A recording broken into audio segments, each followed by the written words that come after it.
ইশারা করে বললেন, জারির আমার কাছে আসো। জারির নবীজির কাছে এলো। নবীজি নিজের গায়ের চাদরটা বালির মধ্যে বিছিয়ে দিল। নবীজি বললেন, ইজলিস, বসো।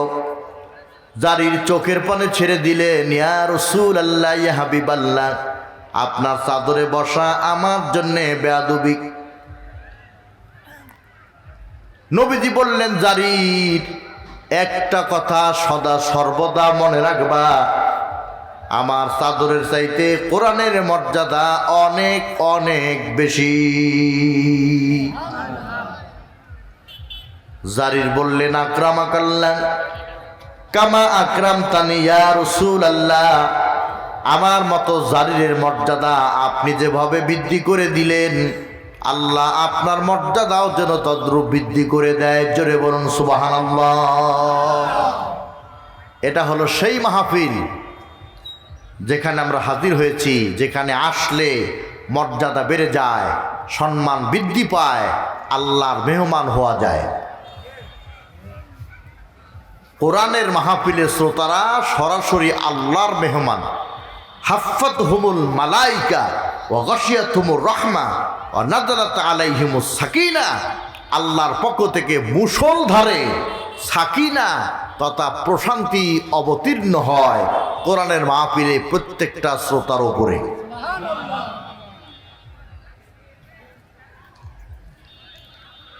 এই কোরআনে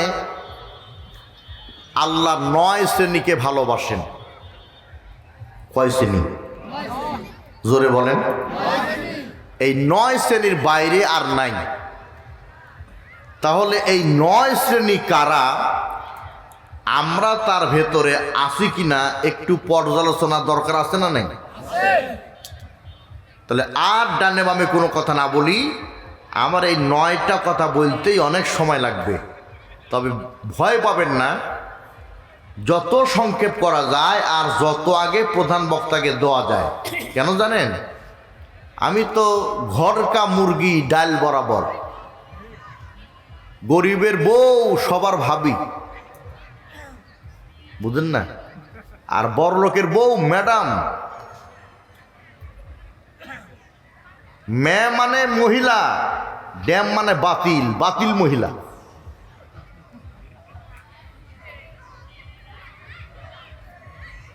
দুঃখ লাগে ভাইজান, আগে মুরব্বীরা বাড়িতে আসলেই বলতো, হুজুর পানি দাও আর জায়নামাজ দাও।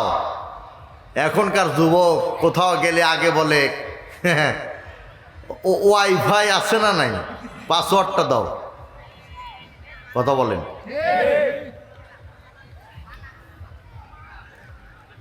এখানে আমি দেখতে পাচ্ছি অনেক যুবক, আলহামদুলিল্লাহ, যুবকরাই পারে এই সমাজের পরিবর্তন ঘটাতে। এই যুবকরা যখন ইসলামের পতাকা তলে সামিল হবে, বুঝতে হবে ইসলামের পতাকা উড্ডীন হওয়া সহজ থেকে সহজতর হবে। আর সেই দিন খুব একটা বেশি দূরে নয়। কিন্তু এক শ্রেণীর যুবক আছে, বাড়ি থেকে মা বাবার কাছ থেকে টাকা নিছে, আবার বলেছে যাচ্ছি মাহফিলে, অথচ মেলায় গিয়ে অ্যাঙ্গেলে মারতেছে। আছে না? আমি বদদোয়া করব না, অবশ্য আমি বদদোয়া করলে বদদোয়া লাগবে না, আমার বাড়ি কাছে তো। প্রধান বক্তা মুসাফির, উনি বদদোয়া করলে পারে দোয়া কবুল না হইতে পারে, মানে হবে। 3 শ্রেণীর লোক, তারা দোয়া করলে দোয়া কবুল হয়ে যায়। তার মধ্যে 1 নাম্বার হলো মাজলুম। মাজলুম মানে হলো অত্যাচারিত, যার উপরে অত্যাচার করা হয়েছে তারা কি? মাজলুম। এরা দোয়া করলে দোয়া কবুল। 2 নাম্বার হলো মা বাবা, দোয়া করলে দোয়া কবুল। 3 নাম্বার মুসাফির, দোয়া করলে দোয়া কবুল। তাহলে প্রধান বক্তা কুষ্টিয়া থেকে এসেছেন, তাহলে এখন মুসাফির হয়ে গেছে।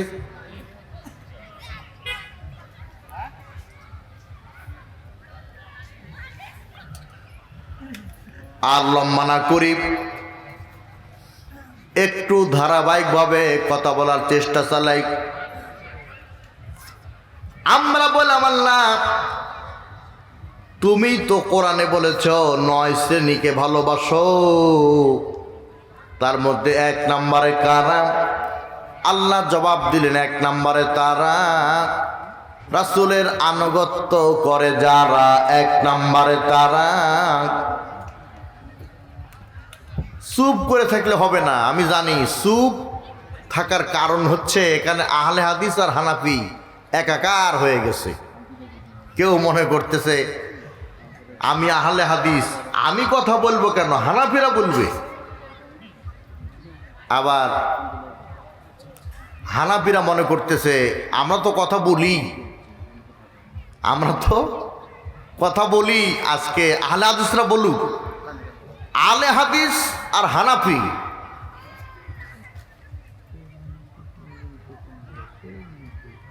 হ্যাঁ অবশ্যই 2 মিনিট দেরি করলে আমি সাইজ করে দিই। এখন কে আওয়ামী লীগ, কে বিএনপি, কে জামাত ইসলাম, কে জাতীয় পার্টি, এটা আমাদের পরিচয় না। আমাদের পরিচয় আমরা মুসলমান। 2 হাত তুলে বলেন আমাদের পরিচয় কি? মুসলমান। আমি এখন মারা গেলে আমাকে নিয়ে দাফন কাফনের ব্যবস্থা আপনারাই করবেন। আপনি মারা গেলে আপনার দাফন কাফনের ব্যবস্থা আমরাই করব। তাহলে পরে দল পরে, আগে এলাকা, আগে প্রতিবেশী, আগে আত্মীয়তা, আগে মুসলমান। কথা বলেন ঠিক কিনা? অন্যায়ভাবে কোনো মুসলমানকে নির্যাতন করবেন না। আপনি বিপদে পড়ে গেলে আপনার ভাই তো আগে যায়, ঠিক কিনা? এখন আপনাদের কাছে প্রশ্ন হচ্ছে, আল্লাহ কয় শ্রেণীকে ভালোবাসেন? 2 হাত তুলেন, শুনে যাবেন তো ইনশাল্লাহ। ইনশাল্লাহ। তাহলে আজকের মাহফিলের যিনি প্রধান অতিথি আলহাজ মোহাম্মদ শরীফুল ইসলাম রমজান ভাই, আমি ওনাকে খুশি করার জন্য বলছি না, তবে আমি একটা জিনিস দেখেছি, মানে মসজিদের মাহফিলে কি বক্তব্য দেওয়া লাগে, মাদ্রাসার মাহফিলে কি বক্তব্য দেওয়া লাগে, গোরস্থানে কি বক্তব্য দেওয়া লাগে, ঈদগাহে কি বক্তব্য লাগে, জনসভায় কি বক্তব্য দেওয়া লাগে, উনি তা বুঝেন এবং কোরআন সুন্নাহ অনুযায়ী ছোট ছোট করে দীর্ঘক্ষণ কথা বলতে পারেন। তো এখন তো মনে করেন মনোনয়নের জন্য দৌড়ঝাঁপ চলতেছে, একবার ঢাকা, একবার নাটোর, একবার নাটোর আর একবার ঢাকা। ব্যস্ততার কারণে আসতে পারে নাই। তো ওনার প্রতিনিধি এসেছেন, আলহামদুলিল্লাহ। ওনার নাম আমার ওয়াজেদ ভাই ঘোষণা করবেন, আর প্রতিনিধির বক্তব্যের পরে পুনরায় আবার বক্তব্য শুরু হবে ইনশাল্লাহ। আমি সেই সময় পর্যন্ত ব্রেক দিচ্ছি, আপনারা শান্তশিষ্টভাবে বসে থাকবেন।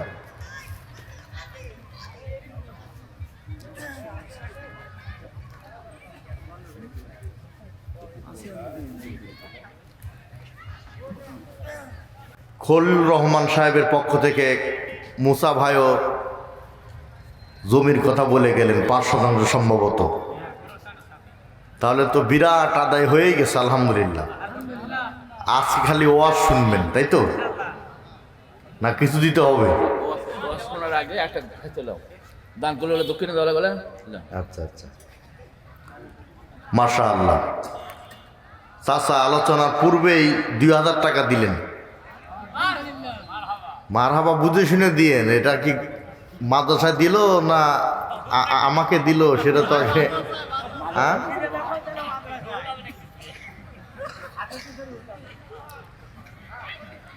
আমাকে দিলেও আমি মাদ্রাসাতেই দিব।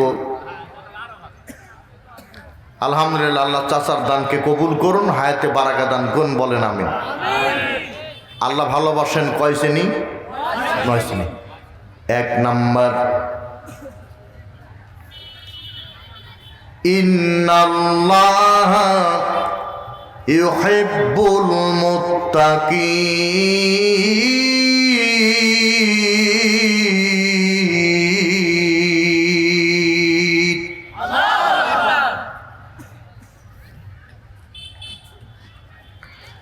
সবাই কিন্তু আল্লাহু আকবার বলেন নাই। অনেকের মনে ভয়, কি হয় বা না হয়। হাদিস বলতেছে তাকবিরাতু ওয়াহিদাতু খায়রুম মিনাদ দুনিয়া ওয়া মা ফিহা। আকাশ আর জমিনে যা আছে তার মাঝে একটা তাকবীর হলো আল্লাহর কাছে সবচাইতে প্রিয়। এখন এই তাকবীর আসতে হবে না জোরে হবে? দলিল কোরআনুল কারীম সূরা তাওবা আয়াত নাম্বার 40। সূরার নাম কি? যে জোরে করে বলবে সূরা তাওবা আয়াত নাম্বার 40। আমি দোয়া করে দেব আল্লাহ প্রত্যেককে জান্নাতে দেয় যেন বালিশ। আর যদি আওয়াজ না দেন প্রত্যেকের জন্য আল্লাহর দরবারে করব না, নালিশ করার জন্য আসিনি, এসেছি অন্তর ভরা দোয়া দেওয়ার জন্য। তাহলে সূরা তাওবা আয়াত নম্বর কত? 40। আল্লাহ পাক বলছেন وَجَعَلَ كَلِمَةَ الَّذِينَ كَفَرُوا السُّفْلَى وَكَلِمَةُ اللَّهِ هِيَ الْعُلْيَا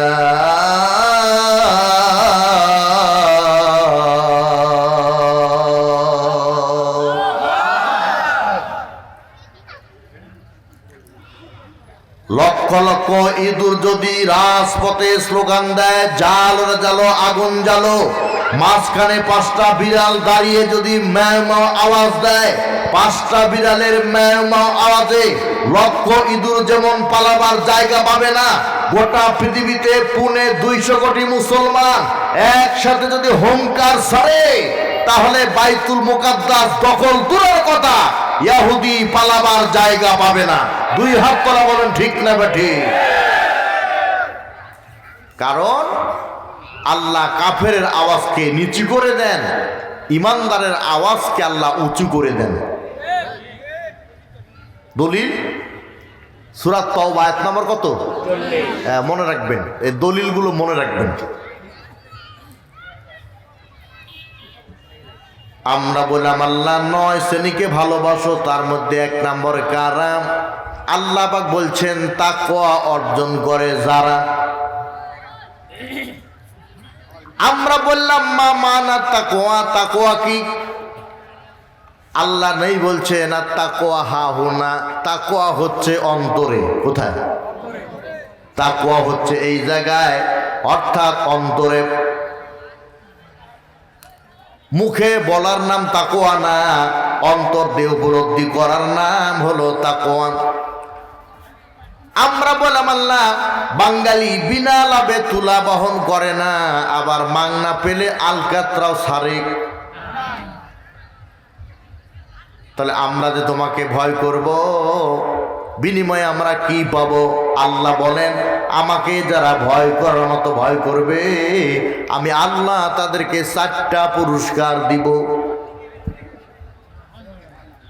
সুবহানাল্লাহ। আরো আসতে কন, ভাবি শুনলে মাইন্ড করবে। আমার দিঘাপতিয়াতে 2 জন মেয়ে ঝগড়া করলে এর চাইতে আওয়াজ আরো জোরে হয়।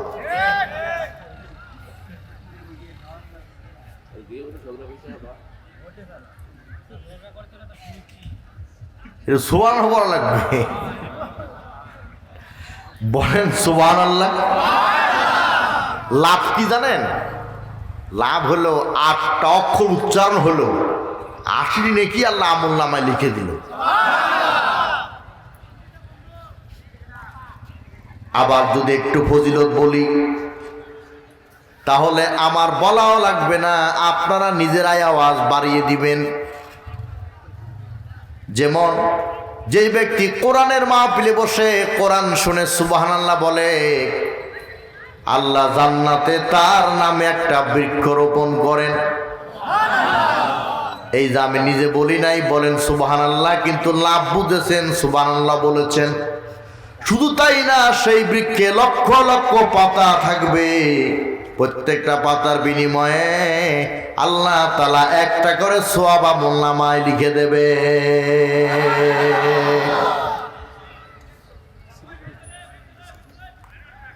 আমরা বললাম আল্লাহ পুরস্কার গুলো বলে দাও। আল্লাহ পাক বলছেন আন্নাল্লাহা মাআল মুত্তাকিন। এক নাম্বার, আমি মুত্তাকিদের হব সঙ্গী। আল্লাহ যদি মুত্তাকিদের সঙ্গী হয়ে যায়, আমাদের আর চিন্তা আছে ভাই? তাহলে তাকওয়া অর্জন করলে পরে আমাদের সঙ্গী হবে কে? আল্লাহ। একটু উঁচু করেন কাল্লা, আর জোরে করে বলেন আমাদের বন্ধু হবে কে?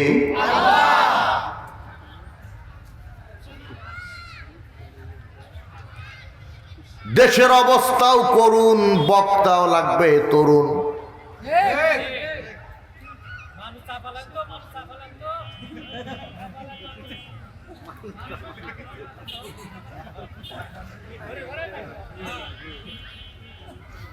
খুব একটা খারাপ বলেনি। ওই যে মাঝখানে বহু জায়গা ফাঁকা পড়ে আছে, পোকামাকড় না ভাই? আহা, যত শ্রোতা তার সাথে বেশি পোকা আমার গায়ে, দেখেন না?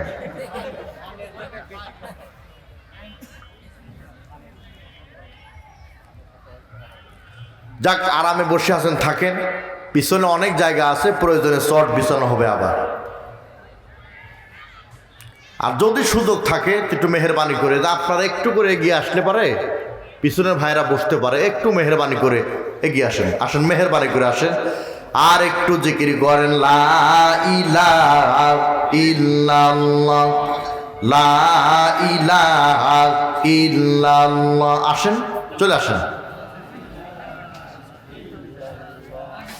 জ্ঞানী গুণী বান্দা যারা সময় কাটায় নিরালায়, বলেন জ্ঞানী গুণী বান্দা যারা সময় কাটায় নিরালায়, এই দুনিয়া ভালো লাগে না আহার নিদ্রা, ভালো লাগে না, ভালো লাগে আল্লাহ।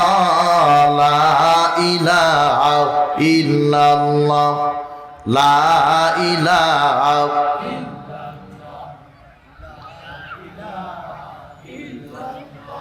লা ইলাহা ইল্লাল্লাহু মুহাম্মাদুর রাসূলুল্লাহ সাল্লাল্লাহু আলাইহি ওয়াসাল্লাম। আমরা বললাম আল্লাহ পুরস্কার তো চারটা, 2 নাম্বার পুরস্কার কি?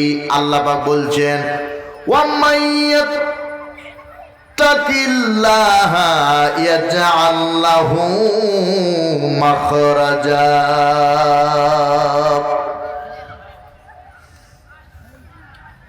তাকওয়াবানদের বিরুদ্ধে যত দুরভিসন্ধি করা হবে আমি আল্লাহ সব নস্যাৎ করে দেব। তাকওয়াবানদেরকে বিপদে আপতিত করার জন্য যারা চেষ্টাকে অব্যাহত রাখবে, আমি আল্লাহ পাক তাকওয়াবানদেরকে বাঁচাবার জন্য আলাদা রাস্তা তৈরি করে দেব। প্রশ্ন হতে পারে, গোটা পৃথিবীতে যারা তাকওয়াবান তারাই বড় বিপদে, তাহলে আল্লাহ তাআলা বাঁচানোর জন্য রাস্তা বের করতেছেন না কেন? এর একটাই জবাব, কাঙ্ক্ষিত মানের তাকওয়া অর্জন করতে পারি নাই। তাকওয়া আগের চাইতে কমতেছে না বাড়তেছে? বলেন, কমতেছে। কেমনে বুঝবেন? আগে মানুষ দুধের ভেতরে পানি মিশাতো, আর এখন মানুষ পানির মধ্যে দুধ মিশায়। তার মানে হলো আগে দুধের পরিমাণ বেশি ছিল, পানির পরিমাণ কম ছিল, আর বর্তমানে পানির পরিমাণই বেশি, দুধের পরিমাণ কম। ঠিক না বা ঠিক?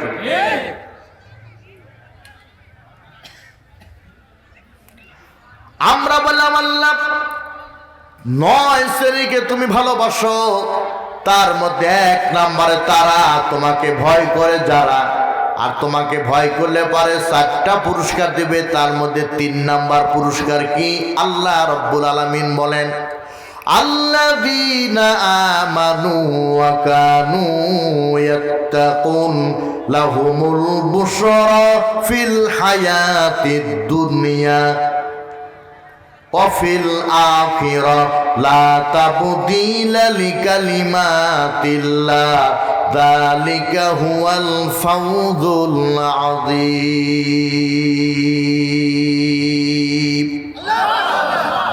লিল্লাহি তাকবীর। আল্লাহ বলছেন যারা ঈমান আনবে আর যারা আমাকে ভয় করবে তাদের ইহকাল পরকাল উভয় কালেই সফলতা। আল্লাহ বলছেন লা তাবদীলা লিকালিমাতিল্লাহ, আমার কালেমা, আমার বাক্য, আমার সেন্টেন্স, আমার ওয়ার্ড পরিবর্তন হয় না।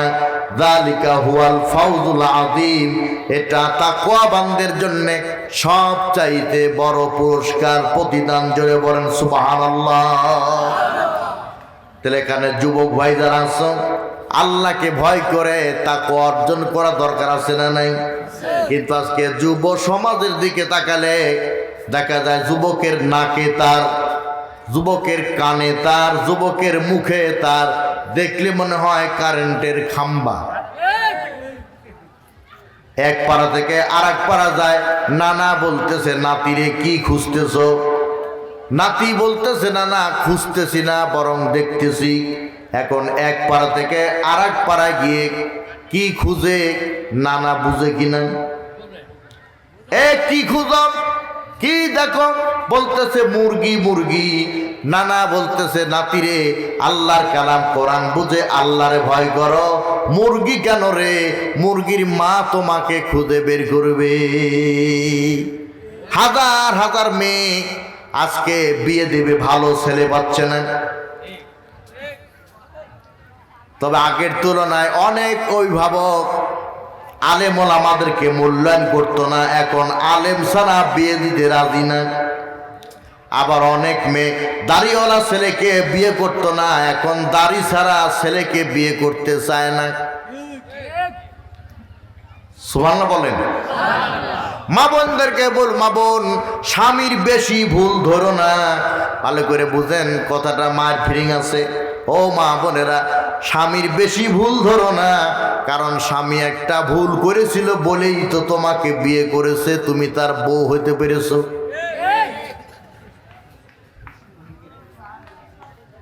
কথা ঠিক আছে না? আমার ভাইয়েরা, আমরা বললাম আল্লাহ তোমাকে ভয় করলে পরে তুমি 4টা পুরস্কার দিবে। তার মধ্যে 4 নাম্বার পুরস্কার কি? আল্লাহ বলছেন ইন্নাল মুত্তাকিনা ফি মাকামিন আমিন। মুত্তাকিনদের জন্য রয়েছে নিরাপত্তার জায়গা। আর নিরাপত্তার জায়গা মানে হলো তাফসীরে কাসিরে দেখলাম আল্লাহর বিশাল জান্নাতুল ফেরদাউস। জোরে বলেন সুবহানাল্লাহ।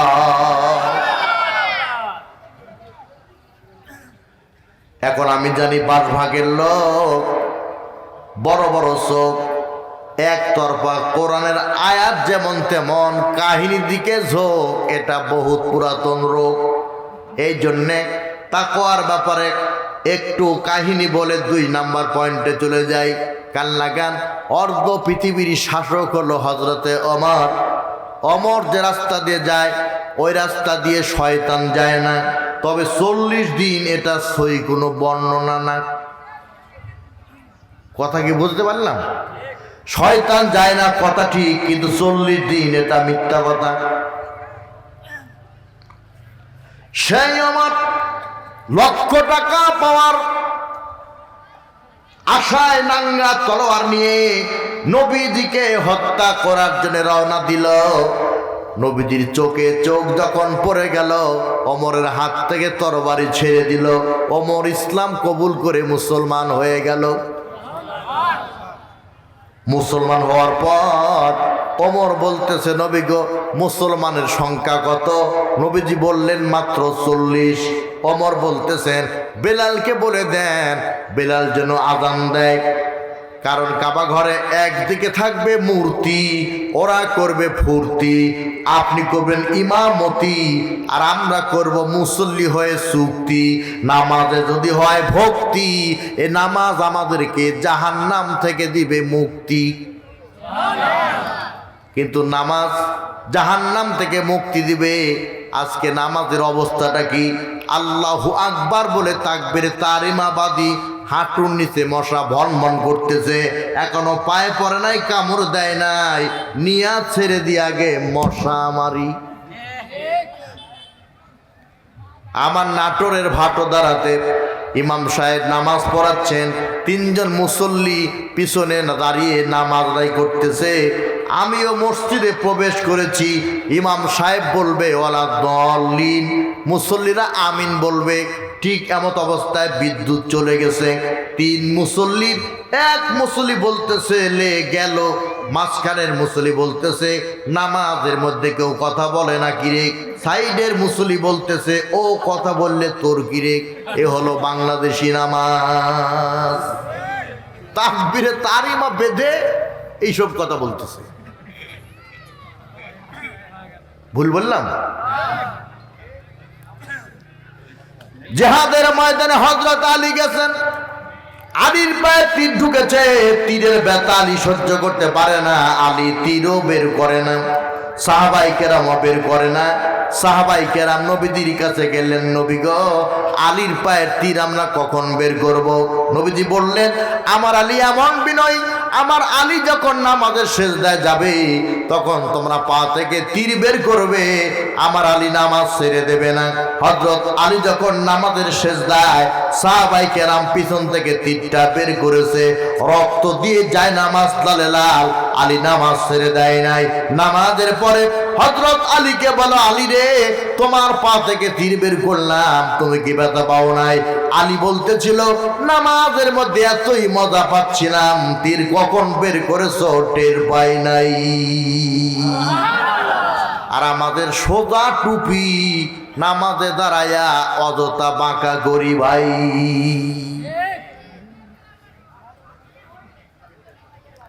40 বছর ধরে ইমাম নামাজ পড়ায়, আর এক হিন্দু মসজিদের পাশ দিয়ে যায়, ইমাম সাহেব রুকু থেকে উঠেই বলে সামি আল্লাহু লিমান হামিদা। হিন্দু এই লোকটা বলতেছে, ইমাম সাহেব 40 বছর ধরে এই পথ দিয়ে যায়, আপনি বলেন সামি আল্লাহু লিমান হামিদা। এই হামিদার মা কে? হামিদার বাড়ি কোথায়? ইমাম সাহেব বলতেছে, আমিও তো জানি না। সামি আল্লাহু লিমান হামিদা এর মানে কি? 40 বছর নামাজ পড়ে, মুসল্লি আজও জানে না, কথা কয় না। সেটা পরে বলতেছি যদি সামনে সুযোগ আসে। এইবার নবীর ইমামতিতে নামাজ হয়ে গেল। আল্লাহ বললেন, আল্লাহ নবী বললেন, ওমর, এতদিন তুমি ছিলে খালি ওমর, আজকে থেকে তোমার নামে লকব দিলাম ফারুক। তুমি সত্য মিথ্যার পার্থক্য নির্ণয়কারী। খিয়ারা কুমফিল জাহেলিয়া, খিয়ারা কুমফিল ইসলাম। ইসলামের যুগেও তুমি উত্তম, জাহিলি যুগেও তুমি উত্তম। একদিন নবী ডাক দিলেন, ওমর আমার কাছে আসো। ওমর মাথা নিচু করে দিল, মনে মনে ভাবতেছে আমার কোনো বেয়াদবি হলো নাকি। ভালো করে বুঝেন, নাঙ্গা তলোয়ার নিয়ে গেল নবীকে হত্যা করার জন্যে, বেয়াদবি মনে করলো না। এখন ঈমান এনেছে, আল্লাহর ভয় ভিতরে ঢুকেছে, নবী ডেকেছে তাই বেয়াদবি মনে করতেছে। নবী আমার ডাক দিয়ে বলে, আমার কোনো বেয়াদবি না, আমি গভীরভাবে লক্ষ্য করে দেখলাম মানুষ দৌড়ায় জান্নাতের আশায়, আর আল্লাহর 8টা জান্নাত দৌড়াচ্ছে তোমাকে পাবার নেশায়। তাকওয়া, খোদাভীতি ওমরকে কোন জায়গা থেকে কোন জায়গায় নিয়ে গেল একবার চিন্তা করেন। বকরি রাখালগিরি করতে পারে না, লাঠি দিয়ে পিটাইয়া বকরিকে মারছিল সেই ওমর, অর্ধ পৃথিবীর শাসনকর্তা।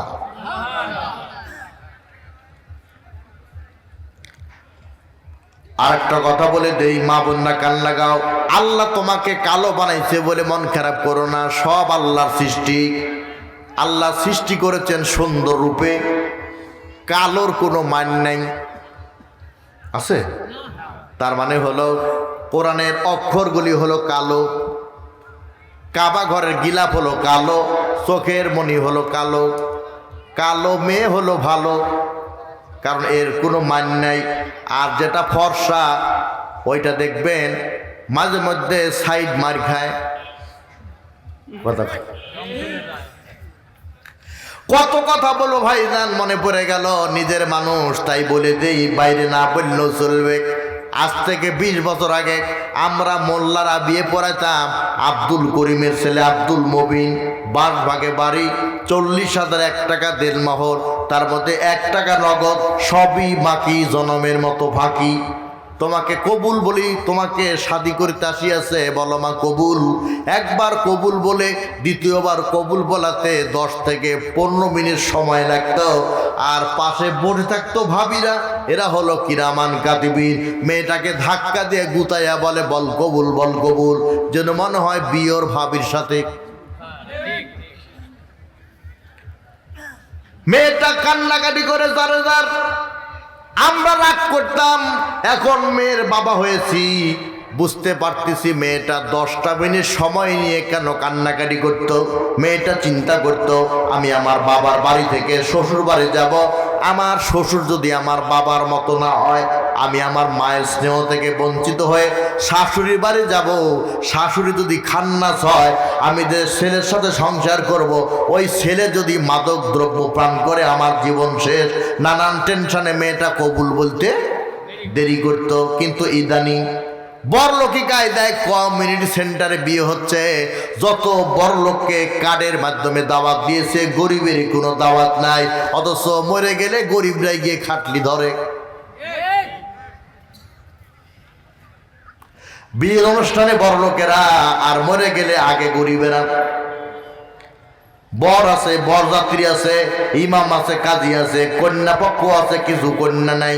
হঠাৎ করে ডানা কাটা পরীর মতো বিউটি পার্লার থেকে সেজে এসে কন্যা প্রাইভেট কারের গেটটা খুলে নিজেই উঠলো, ড্রাইভার গাড়ি চালিয়ে চলে গেল। কবুলও নাই, কান্নাকাটি নাই।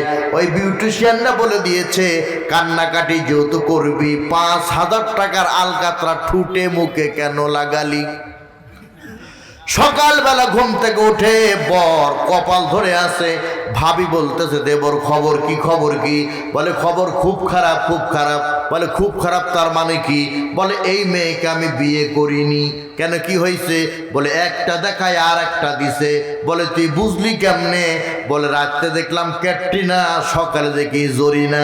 ওই যে ফরজ গোসল দিছে, আলকাতরা উঠে আসল চেহারা বেরিয়ে গেছে। কথা কি বুঝতে পারলেন নাকি? ও আমার বোনেরা, আল্লাহ তোমাকে কালো বানাইছে বলে মন খারাপ করো না।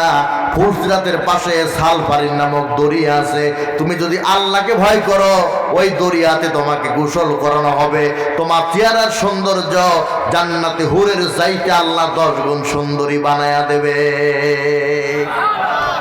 1 নাম্বার শেষ। পয়েন্ট যেহেতু 9টা ভাই, তাই না? এবার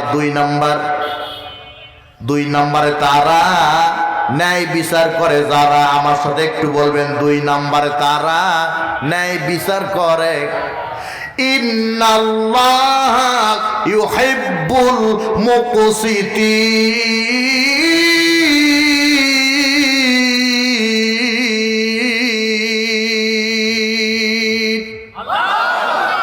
আরো জোরে একা উঁচু করেন, টান টান করেন, মুট করেন, কারো নাকের জন্য না লাগে। লিল্লাহে তাকবীর, লিল্লাহে তাকবীর। মাশাআল্লাহ, হাত নামান। কেন এই কাজটা করালাম? ঘুম ঘুম ভাবটাও ছেড়ে গেল, আর মেলায় যারা সময় অপচয় করতেছে তারা যেন বুঝতে পারে ও আজ এখন শুরু হয়ে গেছে, আর আমাদের মেলায় থাকার সুযোগ নাই। ঠিক না বা ঠিক? আলহামদুলিল্লাহ, আমি কয়েক বছর থেকে এই মাহফিলে আছি। বাগবাগের এই মাহফিল আর হাপানিয়া কলেজ মাঠের এই মাহফিলে আমি কন্টিনিউ থাকি আলহামদুলিল্লাহ। তো এই বছরের মাহফিলের পরিবেশটা আমার কাছে খুব ভালো লাগতেছে আলহামদুলিল্লাহ। শ্রোতাতে খুব বেশি তা না, কিন্তু আপনাদের মনোযোগটা আমার দৃষ্টি কেড়ে নিয়েছে আলহামদুলিল্লাহ। আমি কলেজে উজাড় করে প্রাণ ভরে বাস্তবতার আলোকে আল্লাহর কালাম কোরআন শোনাবো ইনশাআল্লাহ। তাই 2 নম্বরে তারা ন্যায় বিচার করে যারা। 2 নম্বরে তারা ন্যায় বিচার করে যারা। লিতাহকুমা বাইনান নাসি বিমা আরাকাল্লাহ।